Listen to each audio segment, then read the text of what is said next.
pleasure and an honor to be here. By way of introduction, because I'm, for all of you, probably a completely unknown entity as far as space technology and all of these issues are concerned. I'm a journalist. I edit a news portal called The Wire. The purpose of this session, of course, we have about half an hour to 40 minutes, is to plunge right into the big picture here, which is, the geo-enabling the fourth industrial revolution. How can, by some estimates, we're talking about $50 to $52 billion worth of opportunity over the next 10 years as far as data, value-added services, information products, big data analytics from satellite-based Earth observation. How will this market grow both at the upstream and downstream level? What are the institutional challenges, technological challenges?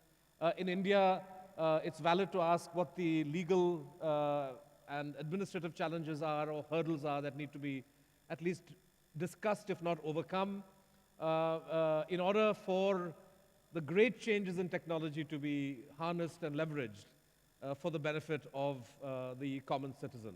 And it's clear, if you look at the way that the space technology industry has evolved across the world, that governments took the lead in virtually every country, but gradually you have seen the rise of private players. This hasn't happened in the same way in India, but this is now standard. This is par for the course in any country with advanced, which is using advanced space technology.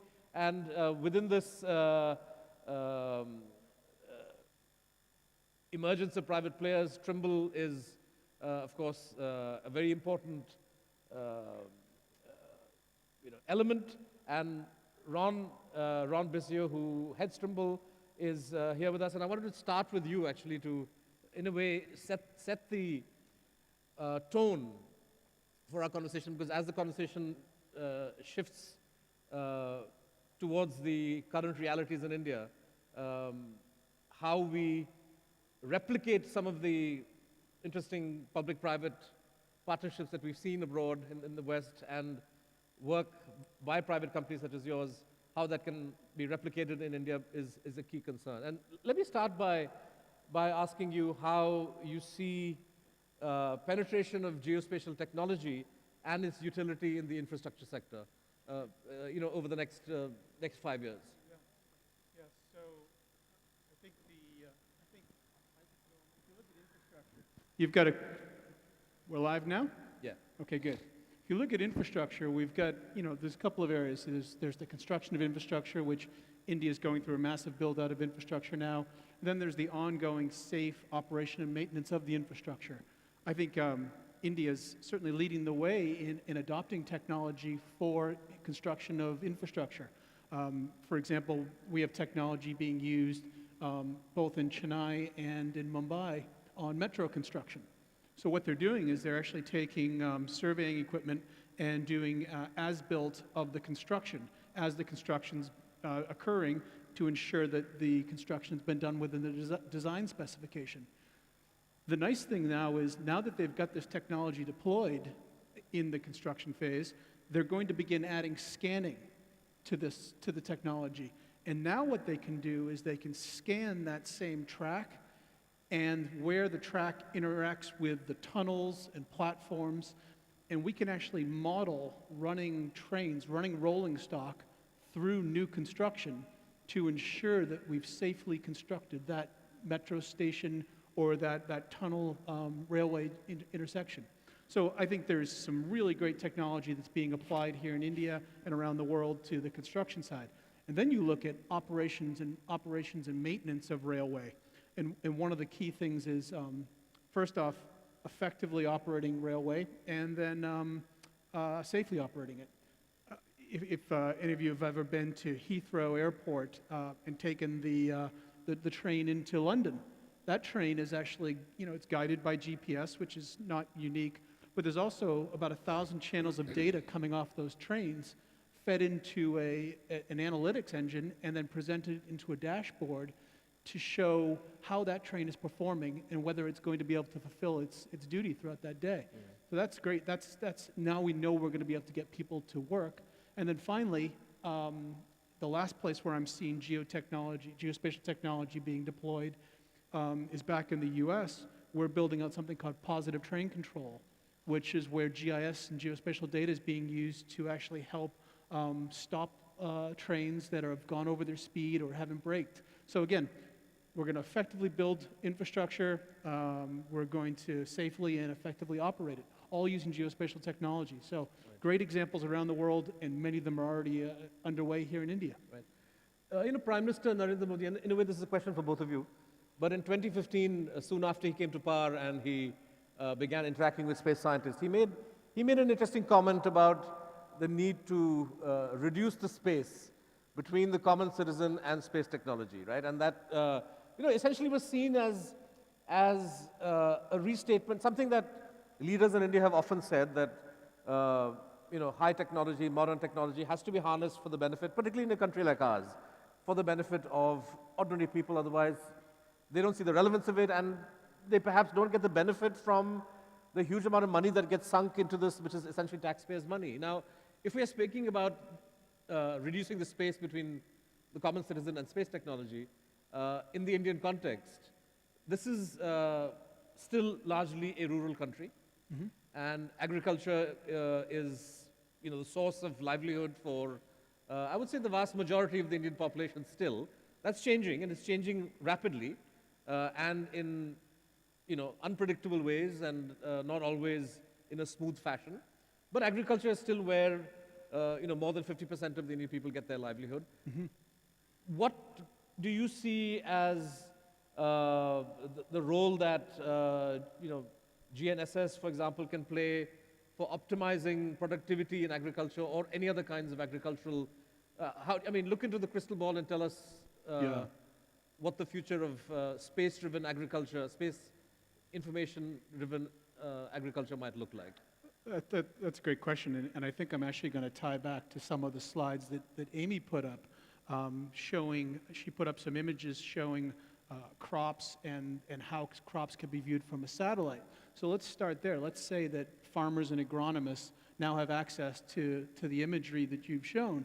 Now what we've got is, Trimble was a leader back in the 90s, early 2000s, with GPS guidance of tractor.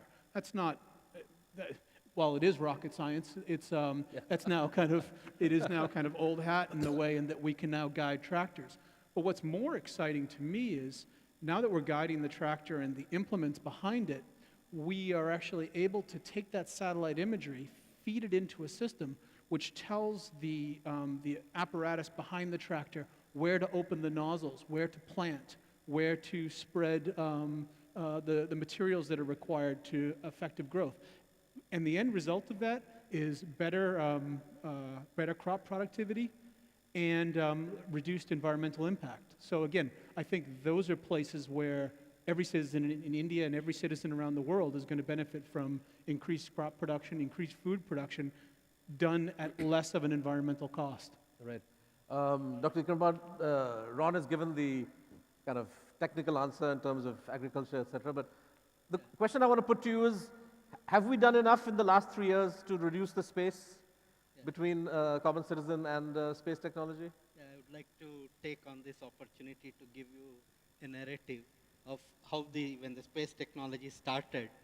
One of the very important events that happened is Dr. Vikram Sarabhai, when he had to start the sounding rockets launching in Tumba Equatorial Launching Site, he had to take the help of the priest of a church to reach out to the fishermen and tell the fishermen that if you vacate this place for these activities today, sometime in future, India country is going to benefit.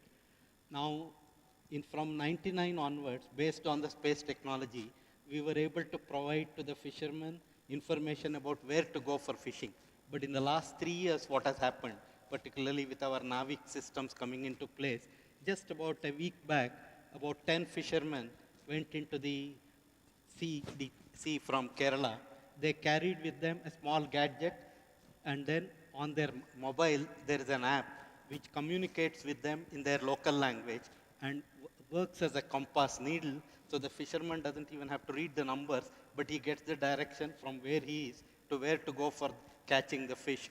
Not only that, he gets the messages about any weather events that are going to happen, heavy winds or sea state roughness, etc. So this trial was done just about a week back in Kerala, and the fishermen went up to 180 nautical miles.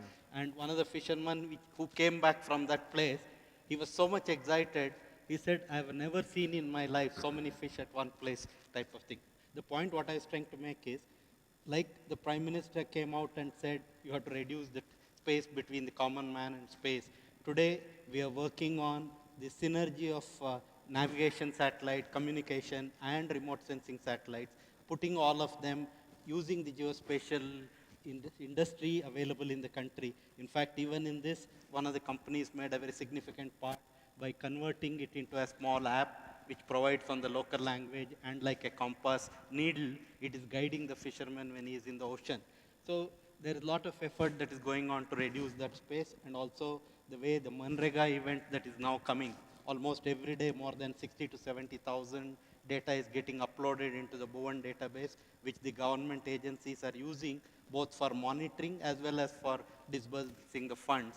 So in all these areas, after that September event of 2015, many of the government departments have taken it upon themselves to make use of this technology of space, navigation, remote sensing, and communication for bringing. Right.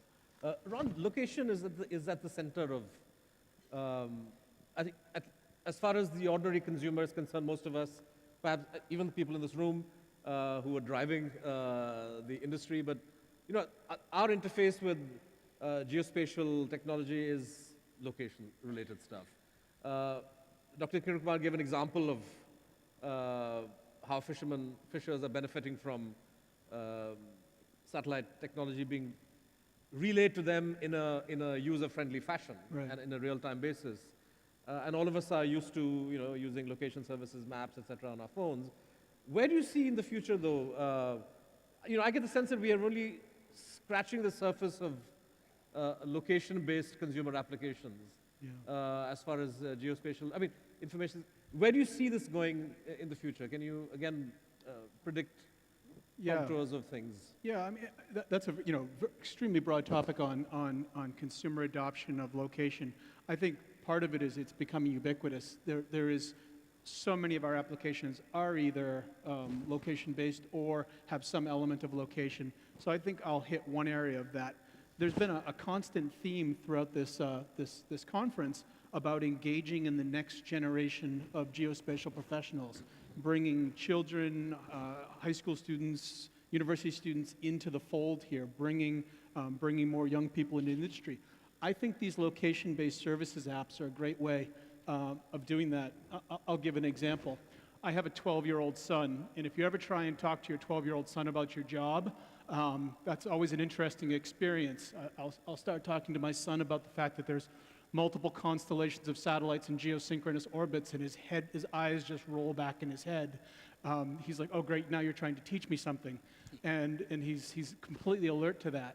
But having location-based applications and then talking to children about how the technology works, and the fact that the satellites make it so that we can follow our car on the screen, or you can use Pokemon Go. That's the kind of way we can use these consumer applications, these location-based applications, to bring the next generation of geospatial professionals into the fold here, bring them in and get them excited about it in a way that doesn't feel like we're doing a university lecture. And I think that's a good way for us to engage them. So that's one place where we can use these location-based applications for to move forward. Right. Dr. Kiran, now that you have, in a way, you no longer hold an official position, and you can speak freely without having to defend government policy. The question that animates a lot of us who watch the space industry and how it's developed across the world, right? It's evident that whatever the great and glorious contributions of NASA have been in the past, today you have private new space companies doing a whole range of things, mostly downstream but also upstream. In India, there is almost complete reliance on the government for either space-based infrastructure to host simple services like DTH television, right, direct-to-home TV, or for the manufacturing of parts and components. So in a way, the economic dividend of using space depends almost entirely on the taxpayers' money.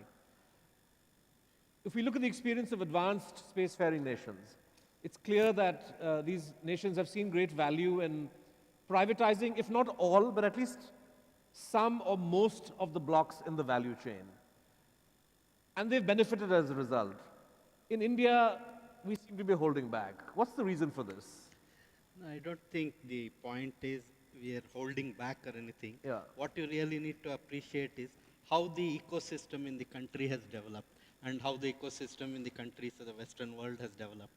If they look at the governments, what you are referring to in the West, they have spent trillions of dollars in the various industries associated with space technology, not exactly space technology alone, but there is an industry which is vibrant and which gets a lot of money for its activity.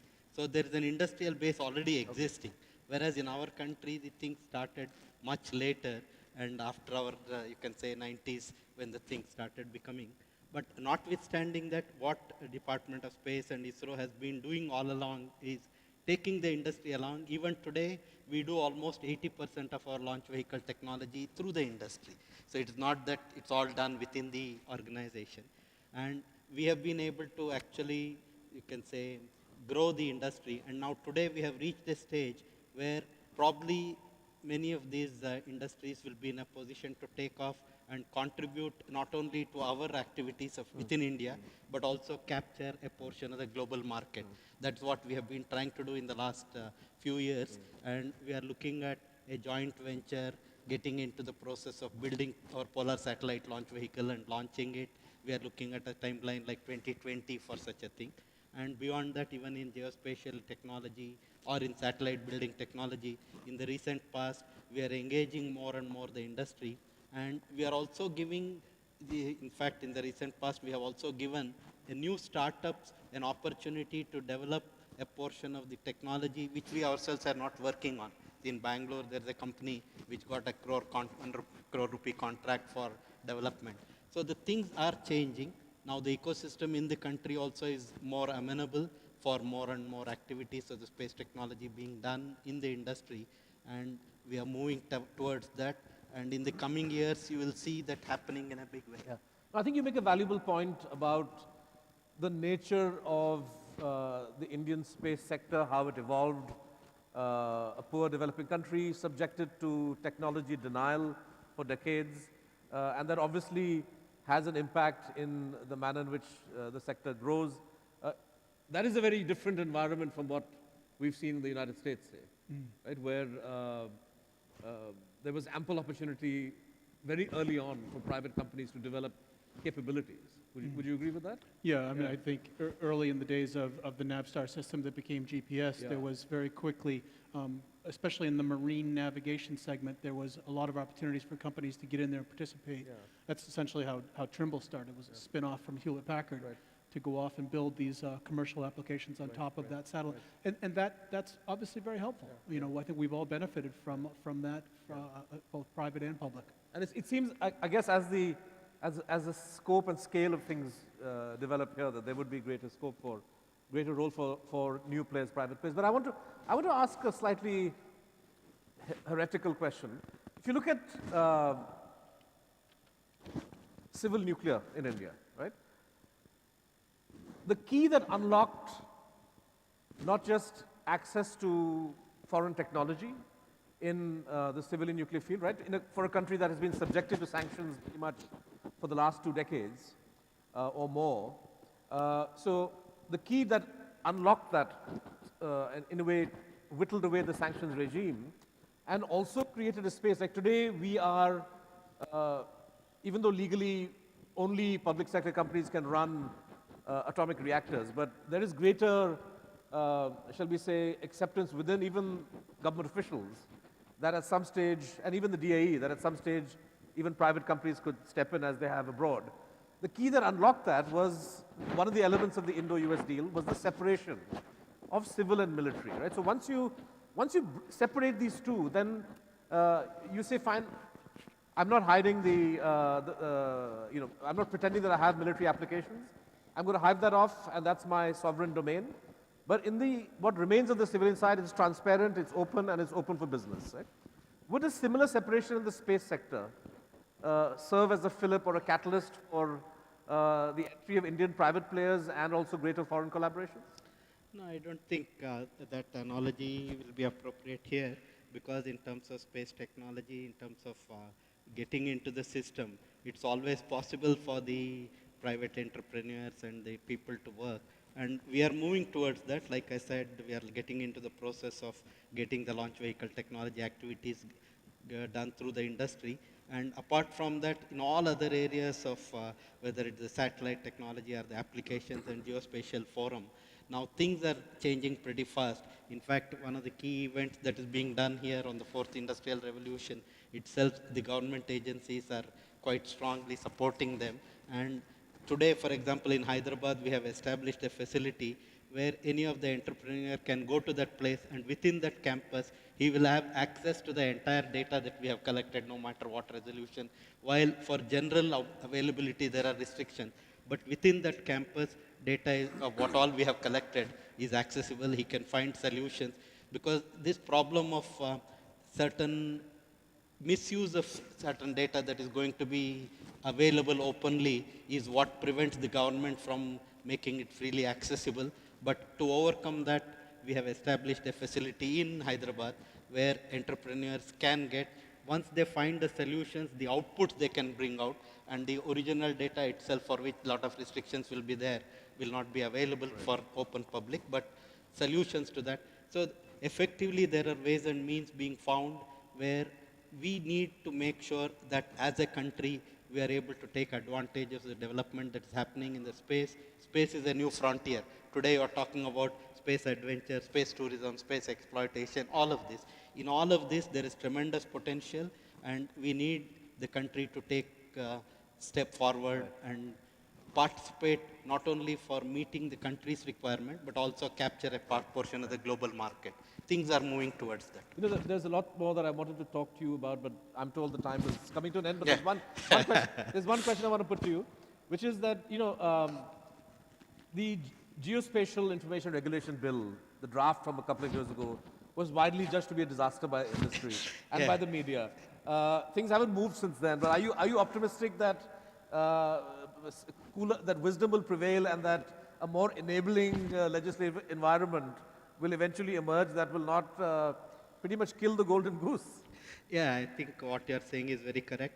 See, probably sometimes making it very strong with all the kinds of criticism will make it softer. And we are all quite hopeful that in the country we will have a mechanism where all the people who want to use it for the right purposes will have access to that. Right. Sanjay asked in the previous session, what happens in a world without maps? I was reminded of a short story by one of my favorite writers, Jorge Luis Borges from Argentina. And I think the story is called The Tyranny of Exactitude in Science. And it's about a mad king who wants to have the most accurate map possible.